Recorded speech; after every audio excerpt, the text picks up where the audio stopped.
Dan. Hi, Teal. Are you having an enjoyable day? Yeah, it was very easy so far. I just read the script, and now we have an hour off. Thank God they gave us an hour off after reading that thing. Oh my goodness. Whew, I was worn out.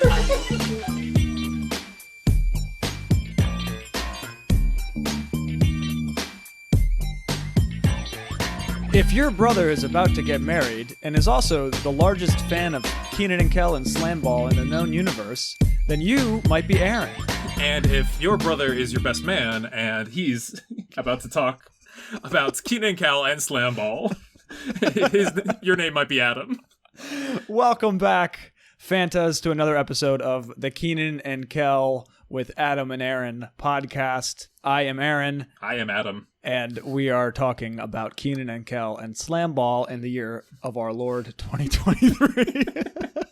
Yes, this episode is going up right before the 17th anniversary of Kenan and Kel. Adam, I think this might be a record in turnover time. Well, the goal is we're going to be talking about a behind-the-scenes Kenan and Kel clip, which unearthed, found on Dan Frischman's own personal channel. Yes, Dan Frischman has a YouTube channel, and we'll talk all about it. We want to get one more following our kind of monthly promise here out before the big celebration.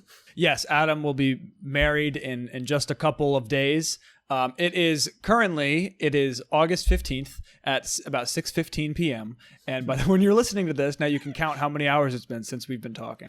It'll be 9:15 on on the same day. So yeah, we will get to Slamball eventually. But first, Adam, did you want to start off with some Kenan and Kel news?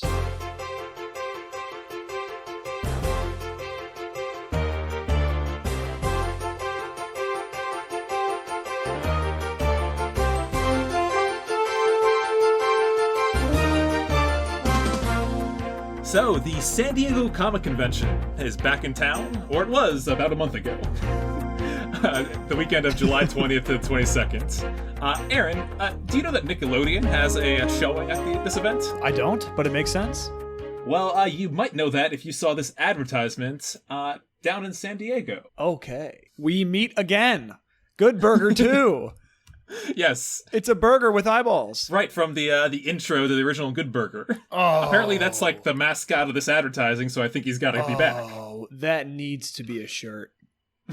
That needs to be a t-shirt that I wear. At the San Diego Comic-Con, they had a poster with a "Welcome to Good Burger, home with the Good Burger, can't take your order," with this guy featured on it, as well as several other pieces of merch at their Good Burger event stand. On the show floor, they recreated the Good Burger restaurant. Yes, they did. Wow. Yes, so they had some games to play. It was actual food part of the venue. You could buy and order meals there. Wow. Do you think they'll actually have a store ever? Like a novelty Good Burger store? Just one? Not sure. I could see them selling stuff like the Nickelodeon store or whatever that means. Right. They had a couple key pieces of merch that they had that are given away here that some people have been already selling. Namely, you'll see it on people in that picture. They have this Good Burger hat, like a paper hat that you fold up, says Good Burger 2. That's a must-have. I'll be wearing that at your wedding. Oh, yeah, thank you. There's a little Good Burger pin, the poster I mentioned, as well as some cups and other kind of literal fast food props. Yeah. I see on the background there of that menu. Let me give you a zoomed in picture of that. It is a recreation, if you look at Good Burger the first movie, that's it. Cal popping up. It's literally this. That's the menu. The exact same menu, all the same items, the Good Weenies discontinued. I think they added the vegan Good Burger, but that was a blank line on the original one. Vegan Good Burger. And all the prices are probably quadrupled. Yeah, right. Inflation. Yeah, they had to adjust. Inflation and a Comic-Con pricing. Right. Good Weenie discontinued. Yeah, so we got Good Burger, Double Good Burger, Triple Good Burger for $9.79. Vegan Good Burger, Good Chunks, Good Chickwich, Good Weenie discontinued, Good Taco, Good Dogs, Good Fries, Good Beverage, Good Shakes, Good Pies, Good Cookie, Good Coffee, Good Pickle. Yeah. I'll have 4 good pickles, please. Amazing, care and effort has been put in so far in advertising for this, which is, I'm glad that they're doing something, even though that the actors are on strike right now. You know, Adam, what makes me feel very warm and fuzzy inside is that there are people who design these sets who go back and look at the original thing and say, we need to make it just like that. Oh yeah, for sure. That always makes me really happy and nostalgic, which is why we do the podcast, to be happy and nostalgic. Absolutely. So speaking of nostalgia and kind of ghosts from the past, what do you know about Nickelodeon on Sunset? There is a ghost that haunts the facility. Every guest that we have that's mentioned Nick on Sunset says, like, in the second breath, oh, it's haunted. That's, like, really no deeply doubt, haunted. with no doubt, with absolutely, no bated breath. Yeah, so Nick on Sunset was the studio where they filmed seasons 3 and 4 of Kenan and Kel. Do we know if Zach Baggins ever went there? I do not believe he has. Okay, you don't believe he has, but I will look it up really quick. Continue. There are about 400 episodes of Ghost Adventures, so I would not be surprised. But Aaron, I did a little research, and I went to hauntedplaces.org. Oh, perfect. And they had some entries about Nickelodeon on Sunset. Okay. And there are specifically 2 ghost stories of people reporting... Ghost stories? Ghost stories. I thought you said toast stories. Sorry. Oh, no, that's good. This segment of the show is called Toast Stories. Okay, do you want to, let's see, you said there's 2. I see one. And there's one in the comments as well. Oh, okay. Okay, which one do you want to read in your best ghost story voice? Why don't you read the first one, the one at the top of the page. I'll read the second one. Okay, kids, gather around. In the late 60s, it was called... Oh, gosh. Yeah, the grammar ain't great in this post. Oh, God. In the late 60s, it was called the Hullabaloo. It was a concert theater for many of the upcoming bands of that era. Chicago, The Doors, The Mandala, and many other bands performed there. I was in a band that worked there, and we would lock the place up after rehearsal just to come back the next day and find it with a lit candle on stage. During rehearsal, we would hear noises off stage, and no one would be there. There are passages through the building, hallways that go nowhere. It was said by the janitor that these hallways were plastered up. He said that these hallways used to lead to an apartment building on the back of the lot. We could feel rushes of cool wind in our dressing room. The place had an eerie feel about it. The place has a history to it. Look it up on Google. Look up the Moulin Rouge in Hollywood, or the Earl Carroll Theater. Submitted by D. Hank. I am Hank D. If you've had a paranormal experience here or have any additional information about this location, please let us know. Yes, very, very much so. So one person did let Hank D know. So there was a comment below that from June 25th, 2017 by Jerome Harrell, who said the following tale. I'm gonna get getting spooky like you. I was a security guard at Nickelodeon on Sunset. I did checks numerous times, and I must say that hated every moment. Yeah, again, the grammar. It's missing some words. And I must say that I hated every moment of checks at nighttime. At the time, Belle and the Bulldogs were filmed there, and I was doing watch at late afternoon night shift. Well, I don't know what time that is. Boy. The guard shack lights will flicker at 10 p.m. every night when I go to do checks and detects. Going on in the basement was the most haunted area. You can feel it once walking out. The hallways in the dressing room and wardrobe, you hear noises such as moans and footsteps. That's where I had my most disturbed encounter. Walking by one of the doors in wardrobe, a loud knock at one of the doors as I passed by, checked, and nothing is in there. While closing the door, a loud knock again, and I run like Barry Sanders out of there. So yeah, quite interesting place to have worked at. I will say the comment associated with that one, interested in hearing more. That was from Danny, who said that this year.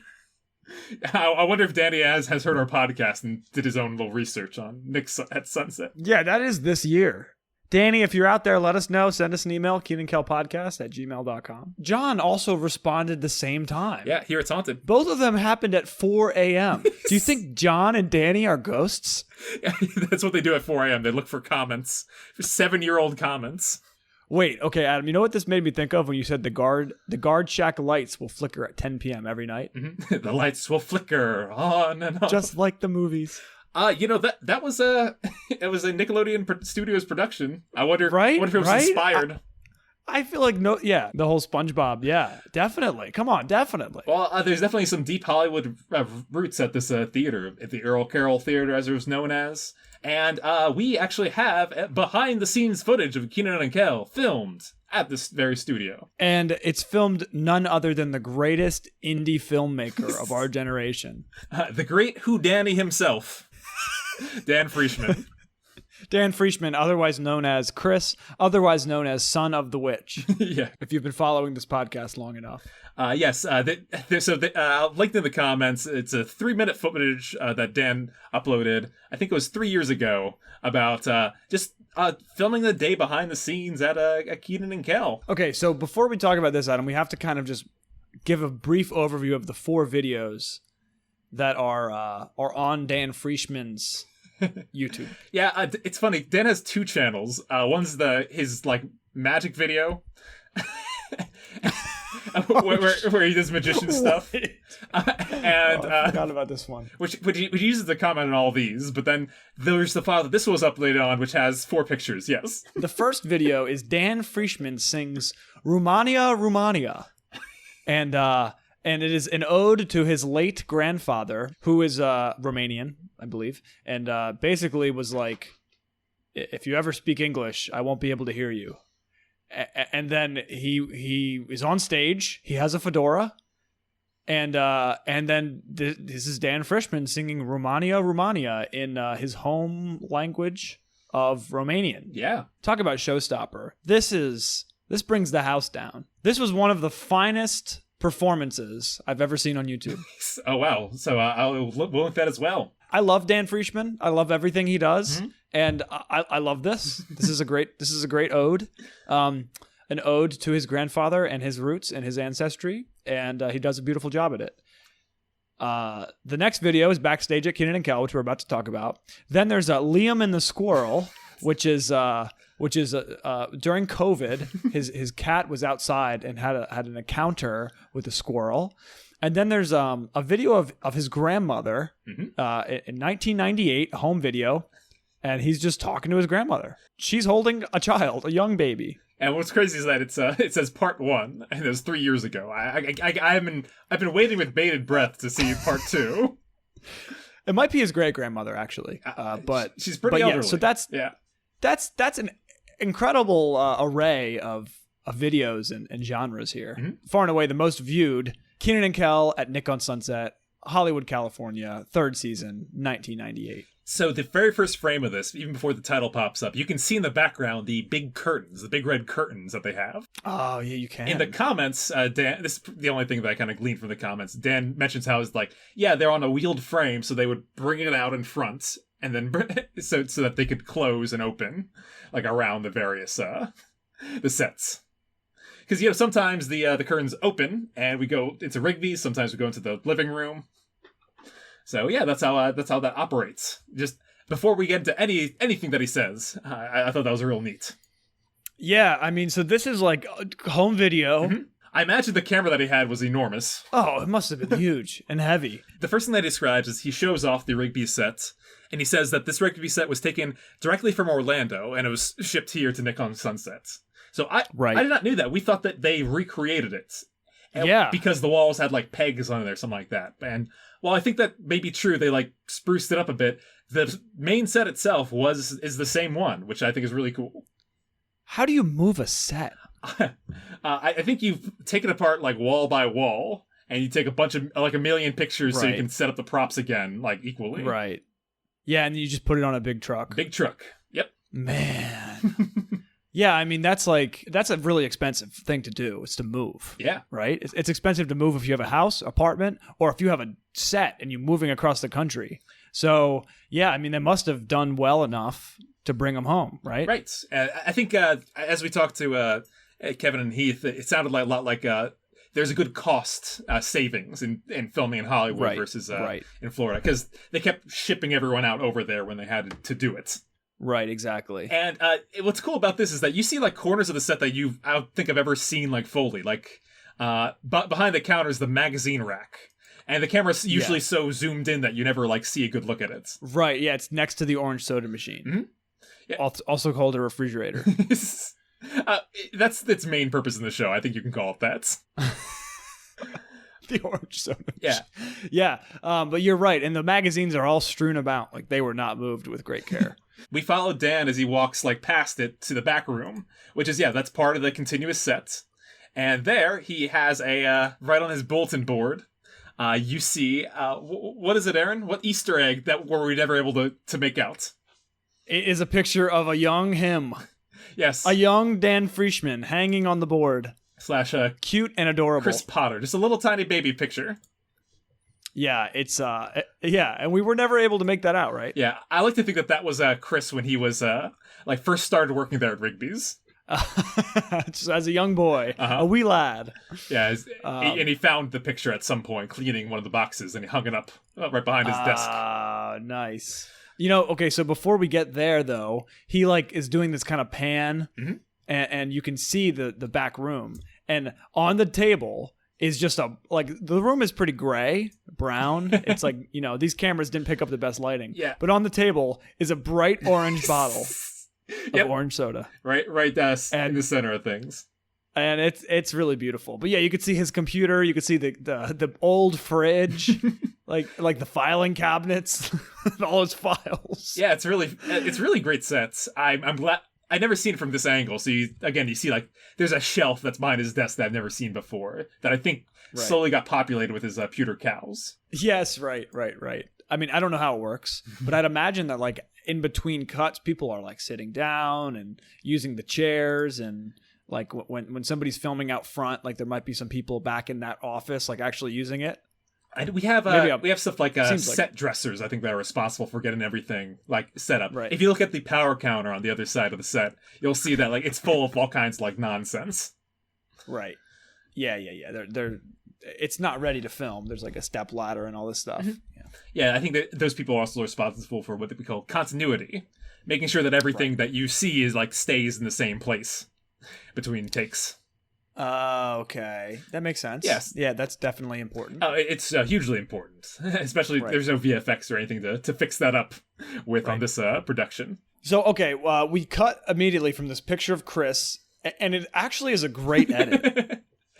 Okay, so we're zoomed in on this picture of Chris, and then it snap cuts to a poster of Pirate Hanks. So the restaurant from season 3. Which makes you think this was filmed later in the season, because that's a mid-season episode. Yeah, that's just an awesome Easter egg. Mm-hmm. Pirate Hanks is just hanging on the wall above American flag, above the prop master room. Yep, and that's right, the prop master room. It just looks like an old room in the back. That's what I noticed the more we looked into this. I thought this was some legendary studio, but the more we see, the more it feels like the back of a dentist office. Yeah, it's not glamorous. No, not at all. No, it wasn't a glamorous thing to be it was working here. Utilitarian. Yeah, well, I mean, that's the thing, right? And as we're learning through the strikes, there's a lot of working people on these sets. Oh yeah, for sure. Right? I mean, I don't know. Are the stage crew people on strike as well? No, but they without actors, there's no one. They don't have work to do right now. There's no work. Well, right? Besides the building and constructing of sets, I believe. Right. Yeah. So they're just making some really cool sets right now. Yeah, you're gonna see some amazing sets soon. Yeah, it's gonna be the best. Yeah. Yeah. So there's a sign on the door. It says, "If you look under 25, be prepared to show ID," which makes me feel good. Yeah. There's a sign inside the room too, that it's a poster for The Timid Bride. Yes, I love that. I said Adam is going to talk about that. Oh yeah. So that's in the background. In the front ground, there are 3 different members of the props department. Rod, Dave, and Walt is there. I did my homework, Aaron. Okay, good. I looked up Kenan Kel on IMDb, and I found names to associate with these folk. Nice. This has to be Rod McFall, the property master, Ah. David King, the set dresser, and I could not find Walt anywhere. I think he's some friend or someone visiting. Like, because Dan didn't know him either. Right. Yeah, I mean, they look like they're working. Mm-hmm. The guys weren't like a t-shirt and jeans. They're just like dad dresses when he's mowing the lawn. Like, yeah, right. That's definitely the vibe we're getting. And if you notice on their belt, they have pagers on their side. Oh yeah, they do. They got big pagers. Yeah, they're ready to receive some notices. Yes, they are. Some alerts. Cool for me to like see it. Mm-hmm. Right. This is where these guys work. I think it's always interesting seeing where people work. Yeah. There's like a director's chair back there. Stuff hanging on the walls. It's not super glamorous. No, it's like you see fans and stuff. And it's like, oh yeah, it probably gets hot at certain periods. And then we cut over to a very kind woman who is making sandwiches. Dan calls her Mama EJ, and I assume that she's responsible for crafts. You can see, like, yeah, she's making something. What does it look like? A little bologna and mustard? Or is that ham? Yeah, I mean, it looks like she's making lunch for people. Yeah, craft services is they're responsible for feeding everyone that's on set that day. Okay, craft services. Yeah, looks good and simple. Simple sandwiches. Yeah, no, her IMDb credit right here is just called Mama EJ. And the weird thing is that it says craft service 1 episode. I wonder how many she was actually here for. Interesting. Are those sandwiches from a certain thing, like a certain episode? I don't believe so. Again, they just, that's what they eat behind the scenes. Everyone's got to eat. I know, but I'm wondering if they like made their way into an episode. Like Kenan eating a sandwich. I know Kelly's a sandwich in the all right, second Adam, episode. jog your memory. Okay. I don't remember a table of Which sandwiches. episode does Kel eat a sandwich? How many sandwiches does Kel eat backstage? Next scene, we are in the green room, and there's a very sleepy Kenan Thompson on a leather seat. Dan Frischman goes, there's Kenan not feeling too great. And he goes, I'm feeling fine. Yeah, he's like, I'm just sleepy. And if you saw the way that his life was back then, I get it. I get why he was that way. Yeah. Yeah, I imagine he sleeps every like chance he has between scenes. Yeah, right, because he didn't just do Kenan and Kel. I mean, this is right after Good Burger? 2 seasons after Good Burger. And yeah, he stars on a couple other pictures. He's doing all that right now at the same time as Kenan and Kel. Usually the actors only did one of those seasons, not both. So the fact that they were doing all that, I get being real sleepy. Now, I have to say, okay, there is an Easter egg in here again. Mm-hmm. Okay, everybody. Now, Wesley, you might not get this. Our UK friends and friends abroad might not get this. But for all of our US listeners, do you remember the barrel drinks? The barrel drinks at the grocery store, they're just like, they're shaped like little barrels and they just have like sugar water in them. They got the little tin on top of it that you like penetrate with a straw. Yeah, exactly. Yeah. There's different flavors, like all of the basics, orange, like I guess grape, cherry. Mm-hmm. Yeah. Kenan has an orange one. And the label has been pulled off. Sometimes there's labels, sometimes there's not. I kind of forget. That's how they look like in my memory. Yep, and so that is wow. I haven't seen one of those in years. No, for sure. So Dan does a little tour here. So the green room's full of like posters, like prints of famous people. He goes through them. There's Marlene Dietrich, Noel Coward, Sir Laurence Olivier, Judy Garland, and Gloria Swanson. Kind of a funny segment. He just kind of like, there's just these pictures of people, like these canvases hanging up. And there's nothing else on the walls. There's like only these canvases. I will say, I don't know if Dan Frischman is the greatest vlogger that there is. Because he just like zooms in. Well, I guess vlogging wasn't a thing back then in 98. No one was really... Yeah, right. That's why it's like kind of the home movie quality of just awkwardly pointing out things that you see. And yeah, he just talks about the posters that are on the walls. Yeah. What do you think of this green room, Adam? How would you describe the overall feel of the room? Again, aggressively utilitarian. There's like a water cooler and like an empty water cooler bottle, and like that's like 70% of what's in the room. I mean, there's 2 chairs that look comfortable. Yeah. I'd imagine 1 chair is for Kenan and 1 chair is for Kel. There's these big black leather square chairs. Mm-hmm. It's the best way I could describe them.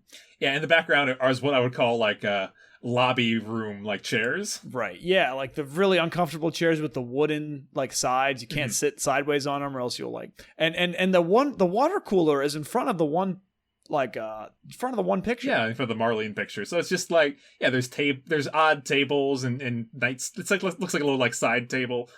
Nothing really. It's just the space, Nothing remarkable. I always pictured a green room has like a couch, like a comfy couch that you sit on. I kind of always picture them being green. Yeah, versus this kind of grayish. Maybe my brain is maybe I have a child's brain, but it just feels to me. I fully pictured that as well myself. Back to the utilitarian stuff. After this, Dan goes up like what feels like every like hotel like stairwell I've ever seen. The back stairwell, though. Yeah, the back stairwell. Like the back with the metal stairs that like the paint has been chipped off. It looks like what Kenan and Kel climb up to get to the top of the Sears Tower. Yeah, right. They like filmed it right in the back. Although that was season 1. It's an old building. We follow him up these stairs to where the dressing rooms are, and then he goes to like his name plaque, and it's just a laminated piece of paper. That's like Arial font, yeah, like a border made on maybe not even Microsoft Word at this point. No, but I could mock this up real quick in Microsoft Word. It's just got the Kenan Kel logo and his name, and that's it. The cartoon logo, like our podcast logo. Mm-hmm. Yeah, and then Adam, the one thing you cannot mock up. No, in this entire video. I mean, what we're about to talk about, might be the most beautiful creation on planet Earth. The real heart behind Dan. I don't even know how to describe this, Adam. You guys remember back in the day when you would buy strawberries and they came in a little green crate?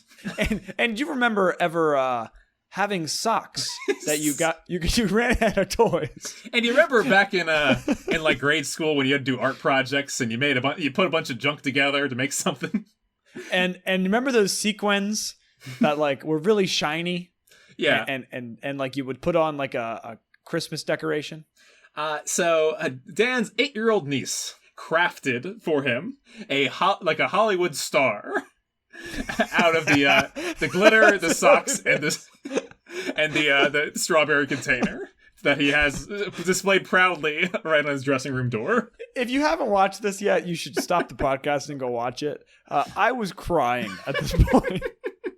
I mean, this is the most like sincere demonstration of love that his 8-year-old niece made him, and then he hung it up on his wall, on his door. Yeah, it's very sweet. I love Dan. Like, this is awesome. He has 2 things hanging on his door, and 1 thing hanging in his room. So it's like a precious real estate that he has for this piece of art. It's just beautiful. Mm-hmm. So then, we go into the office, and Adam, who is the poster on the wall? I have no idea, Aaron. He does a very bad job describing who this is. So I just don't know who it is, and I feel like I should. Well, he describes, the only way that he describes this person is as the Great One. And it's a black and white photo of someone like wearing a tie, like kind of a heavy-set gentleman wearing a tie and playing pool. I have looked, Aaron, across all kinds of old pool pictures and like, who's the Great One? It's not Wayne Gretzky. That's not him. Like in this picture. No, it's hockey. He's a big magician fan, so it's not like the great Houdini. That's not him. So I have no idea who this is a picture of, but someone that he admires is shown here in this framed print. Do you think he's is it Mustache Jones? Let's see. Okay, there's a lot of Mustache Jones. Can you be more specific, Aaron? No, Mustache Jones, pool player. There's a forum. Who is the greatest pool player of all time? I've read a couple of them. I couldn't find any perfect matches of his pictures. Not a perfect match, but here it is. He looks from these pictures. He looks a little more rusty. He's a little more blue collar than this fellow in this image. That's possible. I think there's 30 more years difference between them. Oh, how about Minnesota Fats? That's it. Man, I want to be a famous pool player. They got the best names. I think it's Minnesota Fats. It is. Yeah, that's him. Good job, Aaron. Good detective work. That's that Minnesota Fats. Dan Frischman has a poster of Minnesota Fats. Wait. Okay, Minnesota Fats, or George Hergerman, is a fictional pool player created by novelist Walter Tevis. The character appears in Teves's novels The Hustler, 1959. Jackie Gleason portrayed the character in 1961 film adaptation of The Hustler, a performance that received several awards and nominations. So I think that's Jackie Gleason. Jackie Gleason, a American actor, comedian, writer, and composer known affectionately as the Great One. Ah, we did it. Yeah. Jackie Gleason. We're sorry that we didn't know that, everybody. Yeah. We're sorry, Dan, for not recognizing right away, but we will find out. Yes, we will find out eventually. That's our job. No mysteries left, no stone unturned. Every inch of Kenan Kel will be discovered, even in Dan Frischman's dressing room. And he said that he found this and framed it. Yeah, which is that's a fun picture. Jackie Gleason playing Minnesota Fats. Mm-hmm. Very cool. Very, very cool. You mentioned earlier, Aaron, that you think that that the edits are really good on this. I don't think there's edits, Aaron. I think he just stops recording and then he re-records, because after this scene, for example, you can see him like basically putting the camera away. Right. No, I mean that's absolutely what happens. In a quick like flash, you see him go across his desk where there's like a couple Kenan and Kel scripts. Where are we going next, Adam?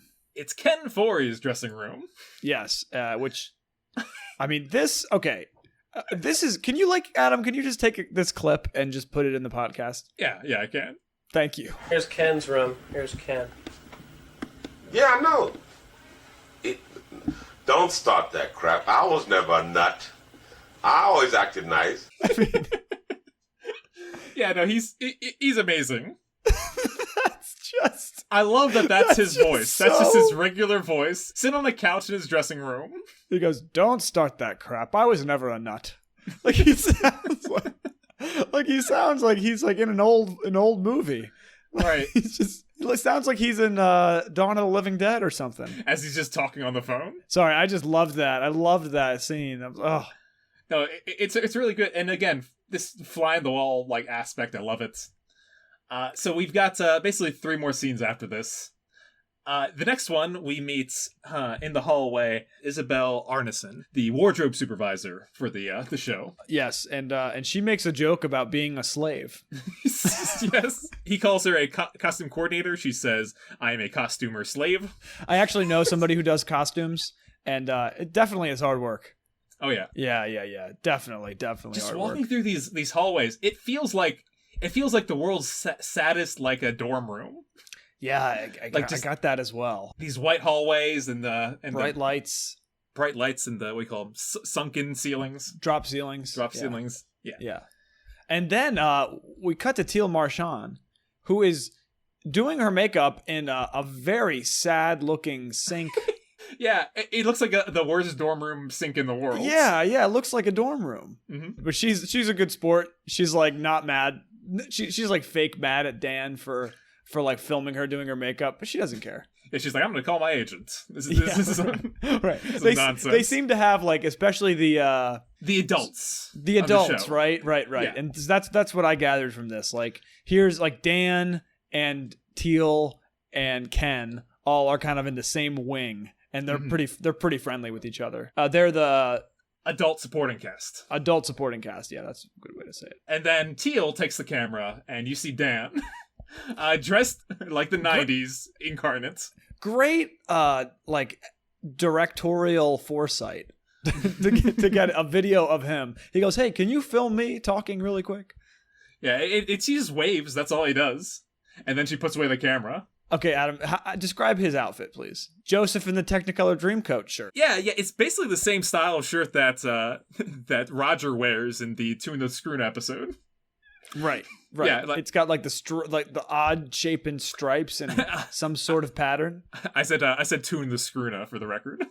Good toe in the tuna. Yeah. So it's that kind of shirt, vertical like white stripes, navy blue and red, and just it screams dad.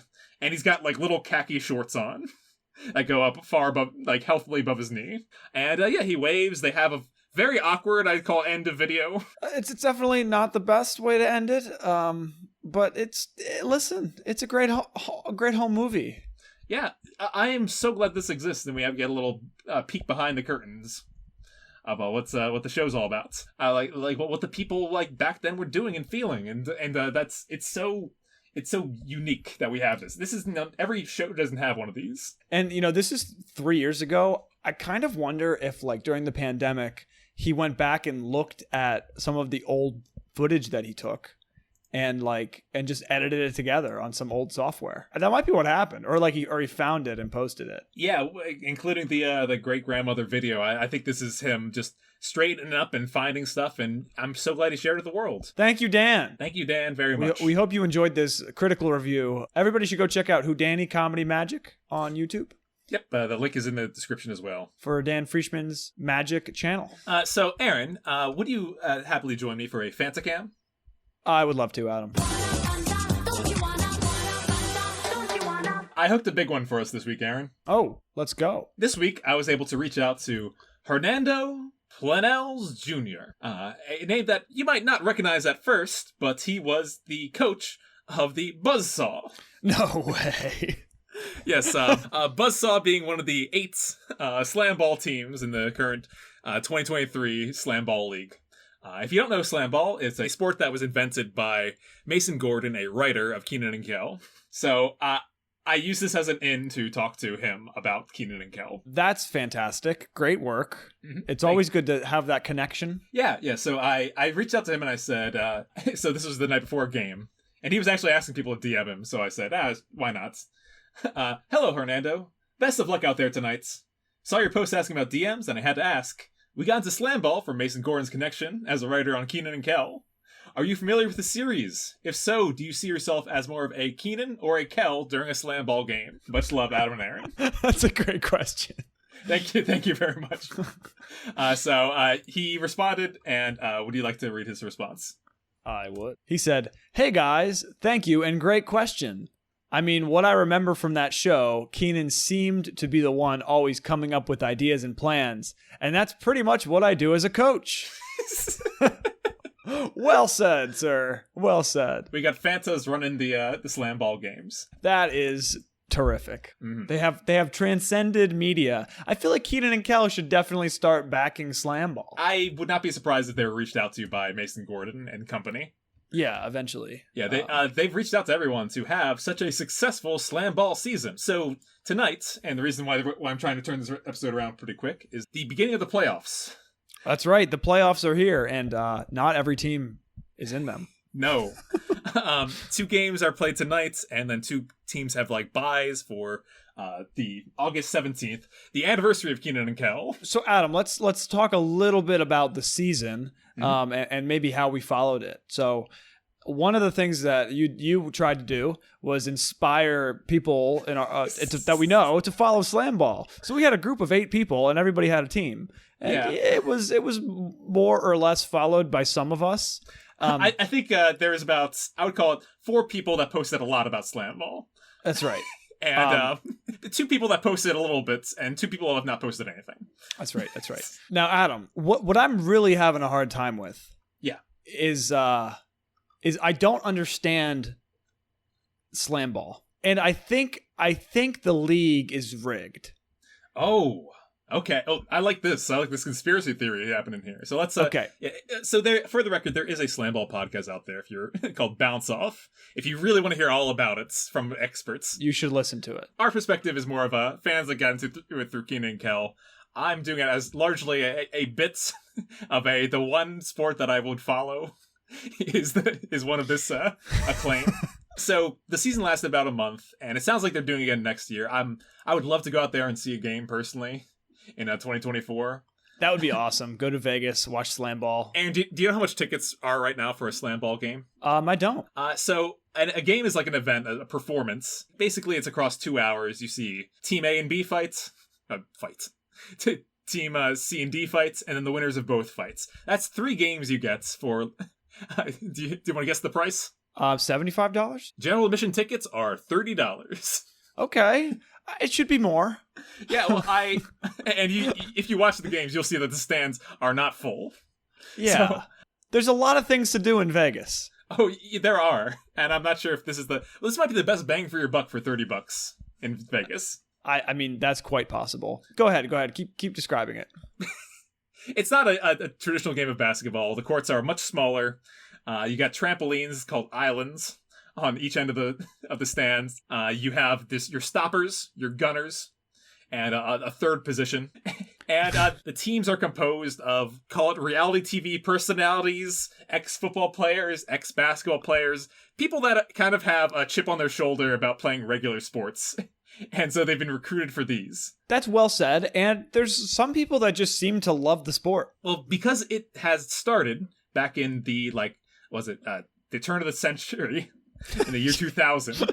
There's people that grew up as fans of Slamball, and like some of the best players are like, oh yeah, I would play this with my my brother. Like we would jump on mattresses at home. Right. And play Slamball. There's I think 4 players that are legacy Slamball kid. Their dads played Slamball officially in the first league. Wow. Yeah, I think the head for the Lava is one of them. The lead handler for the Buzzsaw is called Jamal Barnes Jr. Jamal Barnes Sr. played Slamball originally. I'm going to just say the top 3 standings, the standings for the top 3 teams in the league. Mm-hmm. You know, they play these games and they've been playing them for about a month, okay? And some teams play more games because they win and then they keep going on, right? Yep. Okay. So the Slashers are 7-6. Mm-hmm. Their point differential is 679. So their points for is 679, meaning that their point differential is -27. Okay. Uh-huh. So the Buzzsaw are in second place. Their record is 9-6. They have scored 634 points. They have had 659 points against them. Their differential is -25. It sounds like, real neck and neck competition here. Like if these two were playing on a game, it'd probably be like the real tight. Yes. Okay. The Mob in first place. 16 wins, 0 losses, 985 points for, 533 points against. That's a point differential of 452 in the positive direction, when second and third place are -25 and -27. So, okay. Aaron, can you break that down to me in sports terms? Okay, so the Mob are scoring an astronomical number of points more than their opponents, and they are demolishing the competition in a way that seems almost unfair. Yeah, looking back at some recent games, on Saturday they beat the Griffins 88-50. 88 points in a Slamball game is insane! That is, okay, another game that happened that day, or the day after, Buzzsaw 47, Ozone 40. Lava 51, Slashers 45. Wrath 63, Griffin 65. Now, I understand that, if you win, you play again that day. And so my team, the Rumble, coached by Ken Carter himself, are 1-8 this year. Not very good. Okay? Mm-hmm. So because they lose at early games, they don't get to play a second game. I get that. And I believe the Rumble as well as the Ozone have been bumped from the playoffs. Right. They did not make the playoffs because you can't have a playoffs where every team makes it. That's not fair. Another Mob score, 62-32 against the Griffins on the August 10th. 75-35 against the Rumble on August 12th. I mean, this is just 57-23. This is an absolute slaughtering of these other teams. Yeah, and if you see them, you would understand this because the chemistry they have out on the field is unmatched. I mean, it's pretty. As the most sports thing I've ever said in my life, for the record. Yeah, it was pretty good, Adam. I'm not gonna lie, but the fact remains that something is way out of balance in this league. I think that the Mob is truly decimated in a way that is unfair and not super fun to watch if anyone goes up against them. There's no question who's going to win. It's not good for the sport when a team's that good. Well, I assume that the move is going to be to try and divest that talent. Hey, things happen in across the season. My team that I was sponsoring was the Wrath, which Ty McGee scored the most points ever in a Slamball game. Yeah, 43 points in one game. That was in week 1. Uh-huh. And then he got an injury, and so they've been middle of the pack ever since. So I feel like a classic sports fan now that I've experienced this. Lava was doing awful in the league, and now they had having a Cinderella story coming back into things. The way that the games are working tonight, and or probably yesterday for all you guys listening, is Slashers going up against the Griffins, Wrath is going against Lava. And the winners of each of them are going to play the Mob and Buzzsaw on the 17th to see who wins in the big finale. That'll be on at 8 p.m. Pacific time on ESPN for everyone to check out. On ESPN proper. Yeah, that was also something that I found hard to deal with for this league. Yeah. The games are spread across ESPN, ESPN2, and ESPN Plus. What I liked is that on their YouTube channel, they released like compilations, like highlights of the games, which is great. But it wasn't every game. I think it was just like on ESPN2 games or something like that. Right. They really should have every game on YouTube. I mean, I don't, it's great to have a network deal. Mm-hmm. And I am a supporter of that for sports. But people have the sports that they watch. And if you want a sport to be watched, a new sport, a sport that people don't know about, it's got to be on YouTube. That's my opinion. Agreed. And there's no reason why not to share this. Slamball came back because of all the hype that YouTube was able to like drum up as one of the sources for sure. Right, and the Slamball YouTube is like very mediocre.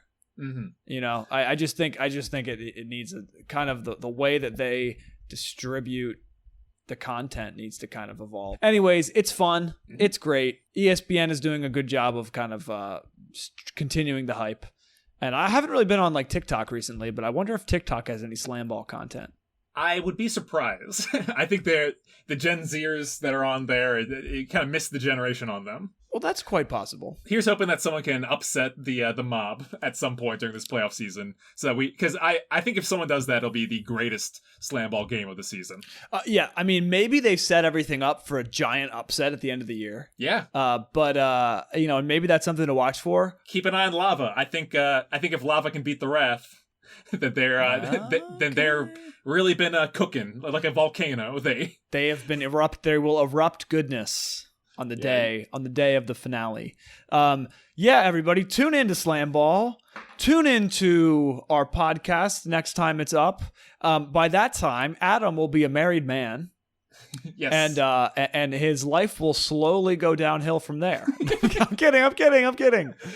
Alex, don't hurt me. I want to capture this moment of this last time I was happy. Now you have a recording forever. Yeah, I'm going to be showing this to people in 20 years, like that Kenan Kel video. Remember when? Yeah, Adam, one day our kids will be like, you guys did a podcast? We have to promise to never tell them about this.